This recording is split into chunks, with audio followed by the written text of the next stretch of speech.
YCP నుంచి వలసలు మొదలు పవన్ కళ్యాణ్. వైసీపీ ఎమ్మెల్సీ వంశీకృష్ణ తమ పార్టీలో చేరడంపై జనసేనాని పవన్ కళ్యాణ్ స్పందించారు. వైసీపీ నుంచి వలసలు మొదలయ్యాయని అన్నారు. ఉత్తరాంధ్ర అభివృద్ధి చెందుతుందని భావించి చాలామంది పార్టీ మారారని చెప్పారు. వైసీపీ పాలనలో ఎలాంటి అభివృద్ధి జరగలేదని అర్థం చేసుకుని తిరిగి వెనక్కి వస్తున్నారని అన్నారు. ఏపీ భవిష్యత్తు కోసం జనసేన పనిచేస్తుందని పవన్ చెప్పారు. ఎమ్మెల్సీ అభ్యర్థిగా ఉండి కూడా మనస్ఫూర్తిగా ఈ రోజున జనసేన పార్టీలోకి వచ్చినందుకు మనస్ఫూర్తిగా శ్రీ చిన్నబోయిన వంశీకృష్ణ యాదవ్ గారిని మనస్ఫూర్తిగా ఆహ్వానిస్తున్నాను. వారితో పాటు పార్టీలోకి వచ్చిన మీ నలుగురి కూడా ప్రత్యేకించి నా హృదయపూర్వక ఆహ్వానం పలుకుతూ ఉన్నాను. నేను 2009 నుంచి వీరిని చూస్తూ ఉన్నాను.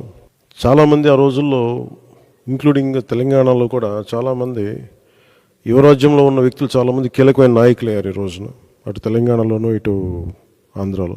సో ఆ కోవకు చెందిన శ్రీ వంశీకృష్ణ యాదవ్ గారు మనస్ఫూర్తిగా మళ్ళీ ఇంకొకసారి రావటం, ఇందాక ఆయన అన్నట్టుగా తిరిగి సొంత ఇంటికి నేను వచ్చినట్టుగా ఉందంటే మనస్ఫూర్తిగా నేను అదే దృష్టితో చూస్తూ ఉన్నాను.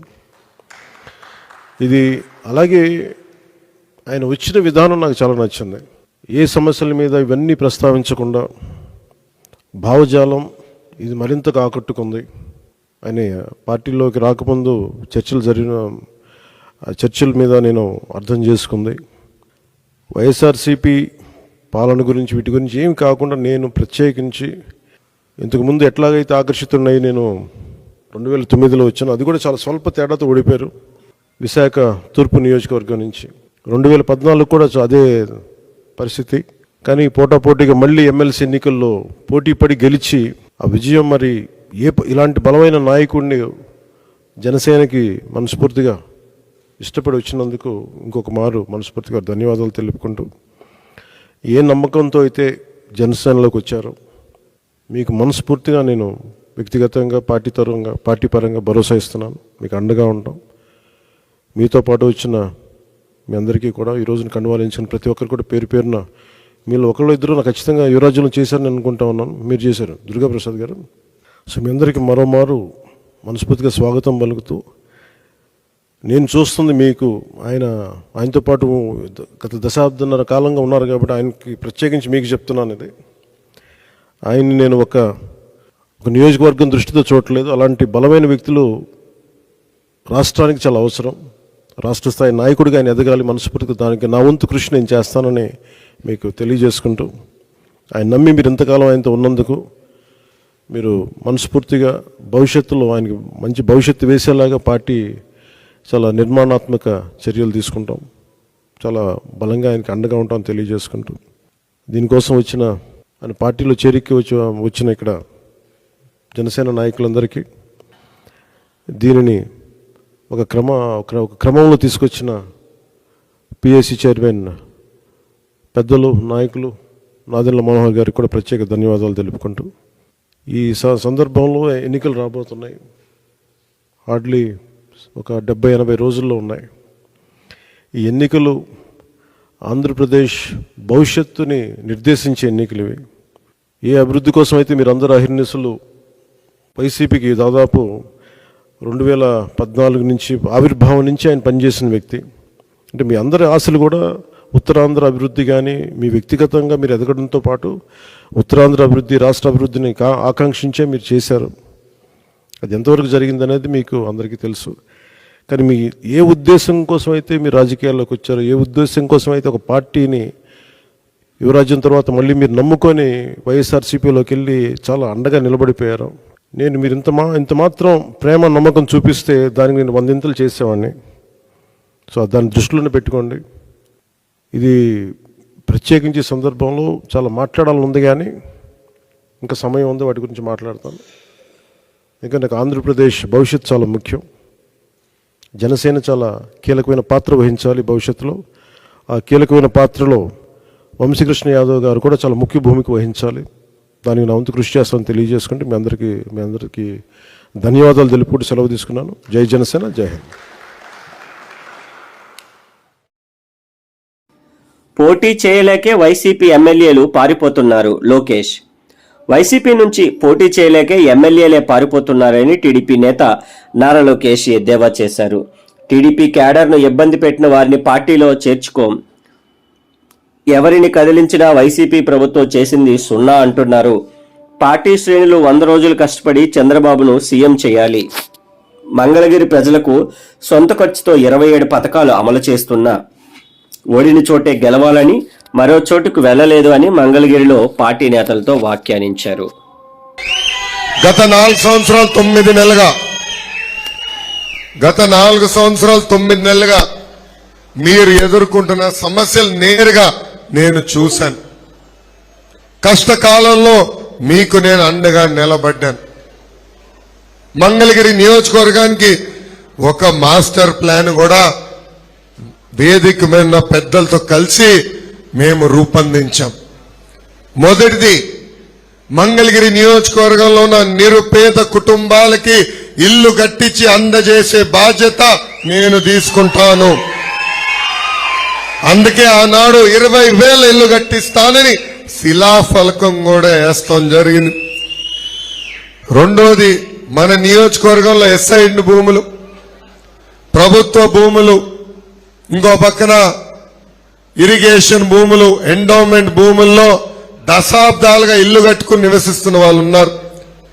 ఎన్నికల ముందల ఆ భూములన్నీ రెగ్యులరైజ్ చేస్తారని హామీ ఇచ్చి మాట తప్పింది ఈ ప్రభుత్వం. వాళ్ళు కూడా పిలిపిస్తున్నా, ఇక్కడ పసుపు జెండా ఎగిరేయండి.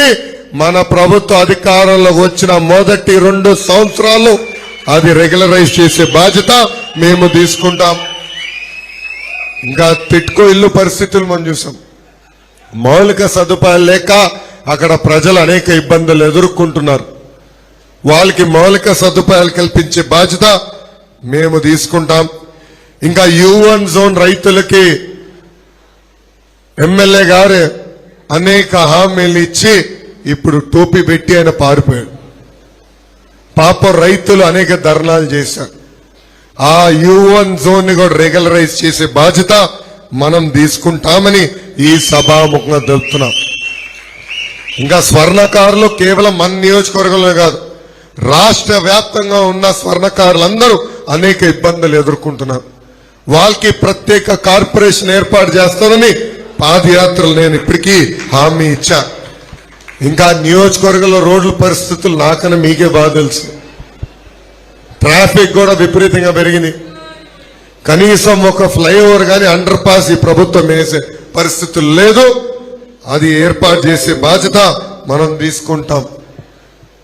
ఉప కులాల వారిగా మన నియోజకవర్గంలో కమ్యూనిటీ భవనాలు కడతాం. శ్మశానాల్లో కూడా అభివృద్ధి చేయాల్సిన బాధ్యత మనకుంది.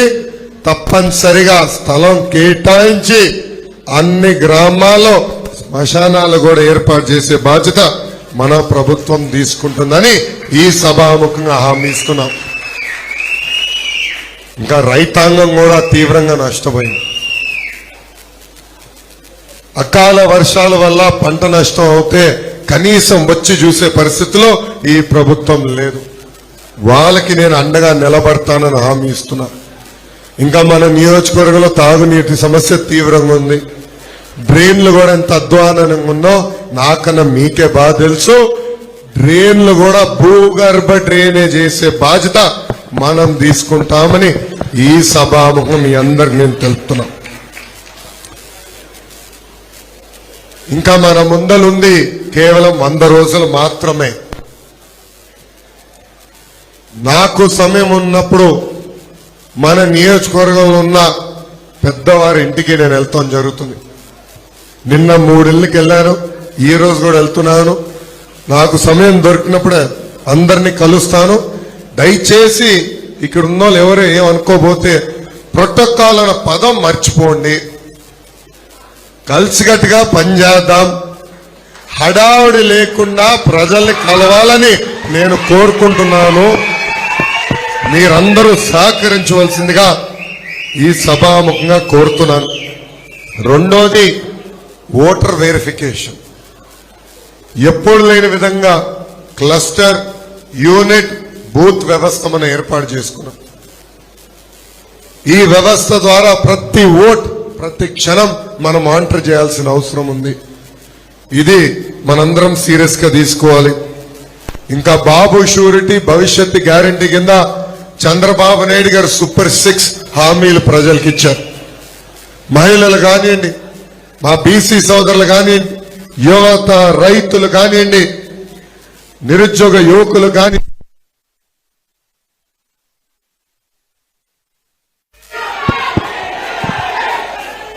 కరెంటు గురించి కూడా మాట్లాడలేము 2 మాటలు. ఏమా కరెంటు గురించి 2 మాటలు మాట్లాడాలి కదా. ముఖ్యమంత్రి గారు ఇల్లు ఇక్కడి నుంచి కరెక్ట్ గా 100 మీటర్లేమో, అంతే కదా, రోడ్డు గట్టు పక్కన ఉంటుంది. 3 సార్లు కరెంటు పోయింది. అలా ఉంది ఈ ముఖ్యమంత్రి గారి చెత్త పరిపాలన. మళ్ళీ చెత్త అంటే కేసు పెడతాడు, అదేంటో నాకు అర్థమవుతుంది. సో బాబు షూరిటీ భవిష్యత్ గ్యారంటీ ద్వారా ప్రజలందరికీ బాబు గారు సూపర్ 6 హామీలు ఇచ్చారు. ఇక్కడున్న క్లస్టర్ యూనిట్ బూత్ ఇన్ఛార్జీలను కోరేది, ప్రతి గడప మనం తొక్కాలి, అందరి ఇళ్ళకి వెళ్ళాలి. ఒకవేళ ఈ రోజు లేకపోతే రేపు వెళ్ళాలి. వాళ్ళకి మన ఇచ్చిన హామీ తెలియజేయాల్సిన అవసరం ఉంది. బాండ్ పత్రం ద్వారా మన హామీ ప్రజలకు ఇవ్వాలని ఈ సభాముఖంగా నేను మీకు తెలుపుతున్నా. ఇప్పటికీ 52,000 గడపలు మనం తొక్కాం. మిగిలిన గడపలని జనవరి 15 లోపల తొక్కాలని ఈ సభాముఖంగా హామీ కోరుతున్నా. ఇంకో పక్కన జనవరి 15 తర్వాత కనీసం 2 సార్లు మనం డోర్ టు డోర్ కార్యక్రమం చేయాలి, ప్రజల దగ్గరికి వెళ్ళాలి. ఈ బాబు షూరిటీ భవిష్యత్ గ్యారంటీ అనేది రాష్ట్ర వ్యాప్తంగా ఇచ్చిన హామీ. మన నియోజకవర్గానికి ప్రత్యేకంగా మనం వెళ్ళినప్పుడు ఇల్లు లేని వాళ్ళకి వివరాలు మనం సేకరిస్తున్నాం, రెగ్యులరైజేషన్ చేయాల్సిన వివరాలు మనం సేకరిస్తున్నాం. మళ్ళీ తిరిగి ప్రజలకి తెలియజేయాల్సిన అవసరం మనందరి పైన ఉంది. సో ఎన్నికల లోపల కనీసం ఇంకో 2 బూతులు డీటెయిల్స్ నా దగ్గర ఉన్నాయి. ఎప్పుడు మెజారిటీ రాని బూతుల్లో అవతల పార్టీకి మెజారిటీ ఎట్లా దక్కించాలా, మనకి ఎట్లా ఓట్లు పెంచాలా. ఒక బూత్ లో 20% మనం మెజారిటీ వస్తే అది 40% ఎలా చేయాలని ఆలోచించాలా. కేవలం ఇబ్బందికరమైన బూతుల్లో మనం పనిచేస్తాం కాదు, మనం బలంగా ఉన్న బూతుల్లో కూడా ఎక్కువ మెజారిటీ తెలుగుదేశం పార్టీకి ఎలా తీసుకురాలని ఆర్నిసలు మనం ఆలోచించాలా, పని చేయాలి. ఇక్కడున్న క్లస్టర్ యూనిట్ బూత్లు అందరికి చెప్తున్నా, రోజుకి 2 గంటలు ఇవ్వండి, వారానికి 5 రోజులు ఇవ్వండి. నేను దానికన్నా ఎక్కువ అడగట్ల. రోజు ఆ 2 గంటల్లో ఒక్క సైడ్ నుంచి మొదలుపెట్టి ఎన్ని గడపలు తొక్కెళ్తే అన్నే గడపలు తొక్కండి. హడావుడి చేయాల్సిన అవసరం లేదు. 5 అవుతే పర్వాలేదు, 10 అయినా పర్వాలేదు, హడావుడి లేదు. ఓపిక్గా వెళ్ళి ప్రజలతో మమేక్యమై ఒక పక్కన సూపర్ 6 కార్యక్రమం వాళ్ళు తెలియజేస్తాం, రెండోది వాళ్ళు ఎదుర్కొంటున్న సమస్యలు రాసుకోవాల్సిన బాధ్యత మనందరి పైన ఉంది. వారానికి 5 రోజులు చేయండి. కరెక్ట్ గా చేస్తే డోర్ టు డోర్ 45 రోజుల్లో మనం పూర్తి చేయగలుగుతాం. సో ఆడుతూ పాడుతూ చేద్దాం, ప్రచార ఆరబాట అవసరంలా. హాయిగా ఆ బూత్ లో ఉన్న కమిటీ సభ్యులు ఎంతమంది వస్తే అంతమంది, 3 పర్లేదు, 5 పర్లేదు, కానీ ప్రతి గడప తొక్కాల్సిన బాధ్యత మనందరి పైన ఉంది. ఇది వైకాపా గడప మనకి ఎటుగో ఓటేయరని తప్పుకుంటాం కాదు. మొదటిసారి తలుపు తెరవరు, రెండోసారి కేకలేస్తారు, మూడోసారి ఎదోట్లే ఫోన్లే అబ్బాయి ఇందో అంటారు. వాళ్ళ కూడా బాధ ఆవేదన ఉంది. వాళ్ళ సొంత ఎమ్మెల్యేలే పారిపోయే పరిస్థితికి వచ్చింది. ఇంకా వాళ్ళ నాయకులు కార్యకర్తల పరిస్థితి ఎలా ఉందో మనందరం అర్థం చేసుకోవాలి. సో వైకాపా గడపలు కూడా తొక్కాల. మనం సూపర్ 6 కార్యక్రమం వాళ్ళకి చెప్పాల్సిన బాధ్యత మనందరి పైన ఉంది. ఇంకో పక్కన ఇప్పుడున్న పరిస్థితుల్లో ఇతర పార్టీల నుంచి మన పార్టీలో కొంతమంది నాయకులు చేరతారు. కానీ మీ అందరూ ఒకటే చెప్తున్నా, ఇప్పుడున్న తెలుగుదేశం పార్టీ కార్యకర్తల్ని కాపాడే బాధ్యత వ్యక్తిగతంగా నేను తీసుకుంటాను. రెండోది, ఏ నాయకులైతే మన పైన కేసులు పెట్టి ఏ నాయకులైతే మన ఇబ్బంది పెట్టారో వాళ్ళని నేను ఎట్టి పరిస్థితుల్లో మన పార్టీలోకి నేను తీసుకోను.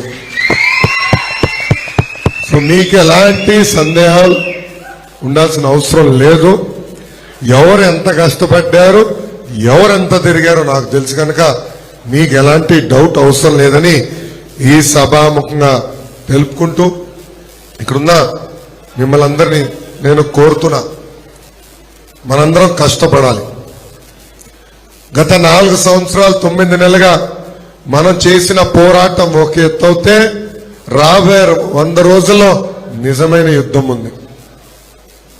ఈ ప్రభుత్వం చేతులు అందరూ బాధితులే. పాపం పోలీస్ సోదరులకు రావాల్సిన టీఏడీఏ కూడా కట్ చేసింది ఈ ప్రభుత్వం. ఈరోజు అంగన్వాడీ టీచర్లు ఎట్లా కొట్టిందో ఈ ప్రభుత్వం మనందరం చూస్తున్నాం. ఆశా వర్కర్స్ రోడ్ ఎక్కారు, పారిశుద్ధ్య కార్మికులు రోడ్ ఎక్కారు, ఇంకా రేపో మాపో వాలంటీర్ సోదరులు కూడా రోడ్ ఎక్కే పరిస్థితి మన ఆంధ్ర రాష్ట్రంలో మనందరం చూస్తున్నాం. రాజకీయాల నుంచి తప్పుకుంటున్న వైసీపీ ఎమ్మెల్యే. గిద్దలూరు వైసీపీ ఎమ్మెల్యే అన్నా రాంబాబు సంచలన ప్రకటన చేశారు. అనారోగ్య కారణాలతో రాజకీయాల నుంచి తప్పుకుంటున్నానని ప్రకటించారు. ప్రస్తుత రాజకీయాల్లో ఇమడలేకపోతున్నానని చెప్పారు. వచ్చే ఎన్నికల్లో జగన్ ఎవరికి టికెట్ కేటాయించినా పార్టీ గెలుపు కోసం కృషి చేయాలని కార్యకర్తలకు సూచించారు. తన ఆవేదనను పార్టీ పెద్దలు ఎందుకు పట్టించుకోలేదనే బాధ ఉందని పేర్కొన్నారు. జరిగే ఎన్నికల నుండి వైదొలుగుతున్నాడని చెప్పినాడు కాబట్టి ఇప్పుడైనా అందరూ కలిసికట్టుగా ఉండి ఆ జగన్మోహన్ రెడ్డి గారు ఎవరిని ఆశీర్వదించి మన నియోజకవర్గానికి పోటీ చేయమని పంపించిన వారి యొక్క గెలుపు కోసం అందరూ ఇప్పటికైనా కలిసి కష్టపడి కృషి చేయండి. మీలో ఒకటిగా నేను కూడా ఒక కార్యకర్తగా మీతో పాటు నేను కూడా ఉంటా. ఇప్పటికైనా కూడా మీరు ఇది చేయకపోతే ఆయన బొమ్మతో మనం గెలిచి ఆయన బొమ్మ ద్వారా మనం అధికారాన్ని అనుభవిస్తూ ప్రజల సమస్యలు తీరుస్తూ ముందుకు పోతున్న దానికి కూడా విలువ ఉండదు. అది మన మనస్సాక్షి కూడా మనం సమాధానం చెప్పుకోవాలా. ఎంతసేపు ఉన్నా కూడా ఎట్లా ఏంది మనసు వ్యక్తిగత స్వార్థమే కాదు, ఎవరు మనం చూసుకోవాల్సింది మనం ఉన్నటువంటి మన పార్టీ బాగుండాలా, మన నాయకుడు బాగుండాలా, తద్వారా ప్రజలకు సేవ చేయాలనేటువంటిది ప్రతి ఒక్కళ్ళలో ఉండాలి. కాబట్టి దయచేసి విజ్ఞప్తి చేస్తా ఉన్నా, ఈ రోజుటికైనా కూడా నేను పక్కకు తప్పుకున్నాను కాబట్టి మీరు సంతోషంగా పార్టీ యొక్క అభ్యర్థిని అందరం కలిసికట్టుగా గెలిపించుకునేదానికి రండి. నేను కూడా ఒక కార్యకర్తగా ఉంటానని కూడా పదే పదే మీకు విజ్ఞప్తి చేస్తా ఉన్నా. అలాగే జిల్లా పెద్దలను కూడా కోరుతా ఉన్నా, మీరు మేము మనందరం కూడా ఈరోజు ప్రజలకు ఏదైనా సర్వీస్ చేస్తున్నాము, గౌరవం పొందుతున్నామంటే పార్టీ ఉంది కాబట్టి ఆ పార్టీలో ఉన్న ప్రతి ఒక్కళ్ళు మన కుటుంబ సభ్యులే. ప్రతి ఒక్కళ్ళు మన కుటుంబ సభ్యులు అయినప్పటికీ కూడా మీరెందుకు గాను నన్ను ఇంత చిన్న చూపు చూసి కనీసము నా ఆవేదన కూడా మీరు పట్టించుకోలేకపోయినారో నాకు మాత్రం కొద్దిగా బాధాకరంగానే ఉంది.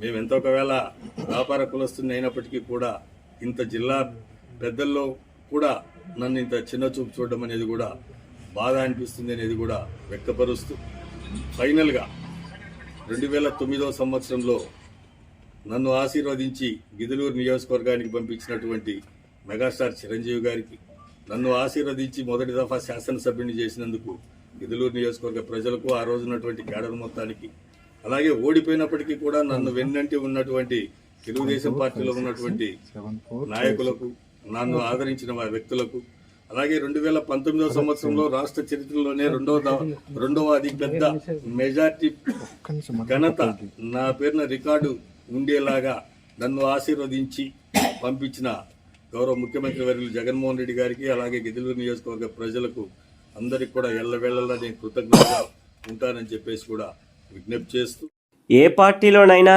అసంతృప్తులు ఉంటారు సజ్జల. కొందరు వైసీపీ ప్రజాప్రతినిధులు అసంతృప్తితో ఉన్నారని వార్తలపై వైసీపీ రాష్ట్ర ప్రధాన కార్యదర్శి సజ్జల రామకృష్ణారెడ్డి స్పందించారు. ఏ పార్టీలోనైనా అసంతృప్తులు ఉంటారు. మా పార్టీ మంచి ఫామ్లో ఉంది కాబట్టి పోటీ చేయడానికి నాయకులు పెద్ద సంఖ్యలో వస్తున్నారు.